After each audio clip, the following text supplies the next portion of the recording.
जमीन के टुकड़े और रोटी के संकट ने भोले भाले आदिवासियों को अब लुटेरा बना दिया है। भोलापन छोड़कर हिंसा की राह पर नंगे पांव दौड़ने वाले पंडो आदिवासियों की जीवन शैली बदलते वक्त के साथ संघर्षपूर्ण होती चली गई। सरकार ने आदिवासियों की जिस जाति को संरक्षित घोषित किया वो अब विलुप्ति की कगार पर है।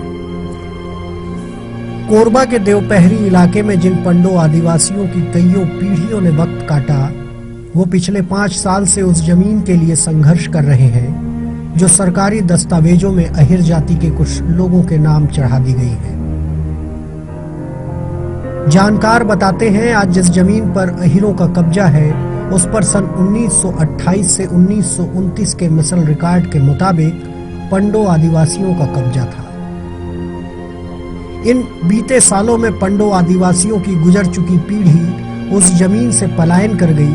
इसी बीच सरकार ने मिसल रिकॉर्ड की सारी जमीनों को विलोपित कर जमीन उनके नाम कर दी जो उस पर काबिज थी।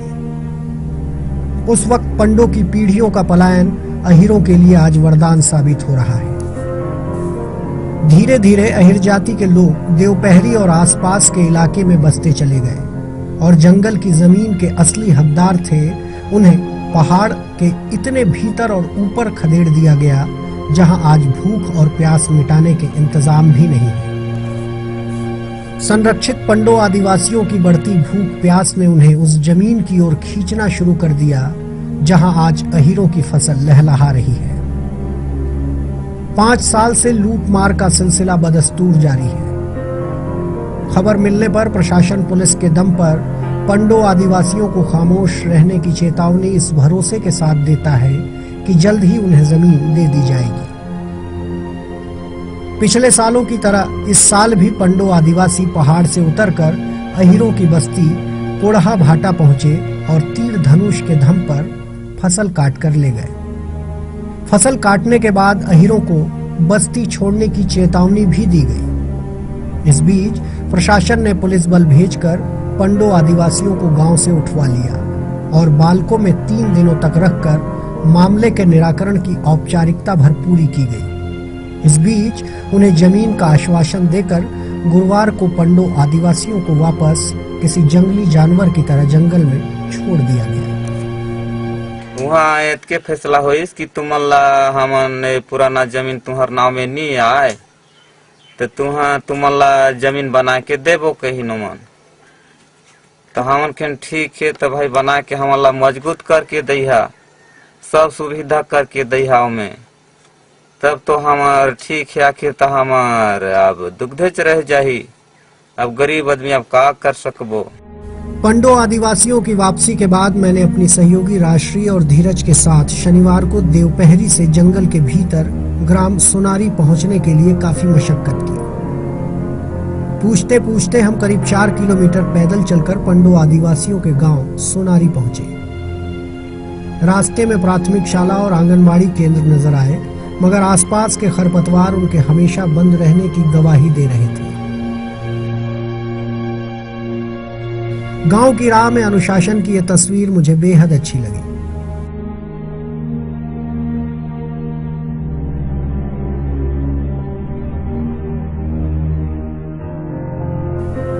पहाड़ के ऊपर सोनारी गांव में पंडो आदिवासियों का आशियाना काफी दूर दूर था, लिहाजा हमने एक पंडो आदिवासी से सबको एक जगह बुलाने को कहा।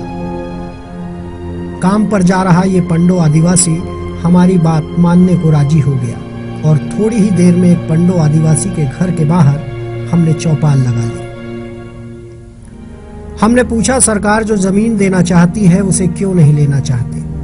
जवाब आया, साहब इससे भी ऊंचे पहाड़ पर जमीन दे रहे हैं, वहां न पानी है न मिट्टी, आखिर कैसे फसल पैदा करेंगे। जवाब बिल्कुल लाजमी था। सुनकर हमने उनकी परेशानी समझ ली, पर प्रशासन पिछले 5 साल से इस बात को नहीं समझ पा रहा है कि पंडो आदिवासी विवाद नहीं बल्कि उपजाऊ जमीन और रोटी चाहते हैं। रजकटरा करकट भावना करते हैं, वही से हमार प्रसंग है तो हम आगू आके बनाते रहते हैं। हमार प्रसंग नहीं है, वह पहाड़ी घुटरेली है, पथरौली, वहाँ पानी के साधन नहीं है। वहाँ और वो हवे ना तो हर सबके साधन है, पानी के साधन है, नदिया के धरी है, वो हर बढ़िया जगह है, वो में हमार पसंद है। इस बार के गहराए विवाद में कुछ पंडो आदिवासियों के खिलाफ कटघोरा पुलिस ने अपराध भी दर्ज कर लिया, मगर विवाद पर विराम लगाने की मंशा से प्रशासन ने सभी के खिलाफ दर्ज मामलों को वापस लेने की बात कह दी है। पुलिस मामला दर्ज करे तेला उमन कहिन कि तुहर मामला ला हमन टोर देबो, लेकिन तुमन खेती बाड़ी टोरे लोरे छेन जइहा।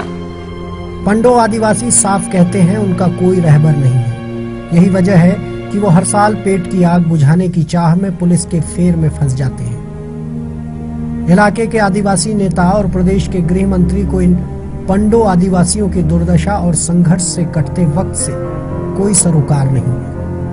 हो भी क्यों, इनकी कम संख्या नेताजी के वोट बैंक पर खासा असर नहीं डालती।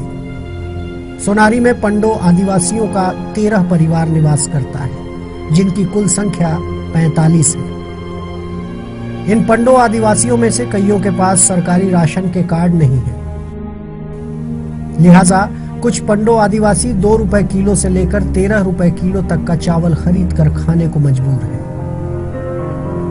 सरकार की रंग बिरंगी राशन कार्ड की योजना इनके पल्ले नहीं पड़ती। कार्ड दिखाकर कुछ पंडों ने कहा जो योजना उनके लिए चलाई गई उसका भी लाभ उन्हें सही ढंग से नहीं मिलता। बहुत आदमी घर में भी नहीं रहे, नो समय में नहीं रहे, नो आदमी के नहीं भी बनी से कारत मल्ला चावल भी नहीं मिला थे। बताथन तो वही 9-10 रुपया दही से हमें एको बार चावल नहीं मिले है अभी तक। बीहड़ जंगल में दूर दूर बसी झोपड़ियों में रह रहे पंडो आदिवासियों के तन पर भले ही बदलते वक्त ने कपड़े का बोझ लाद दिया हो, मगर पेट आज भी भूख से मरोड़ता है। यही वजह है कि जब पेट की आग भभकने लगती है तो ये तीर धनुष लेकर उस जमीन पर लगी फसल काटने निकल पड़ते हैं जहां कभी इनके पूर्वज रहा करते थे।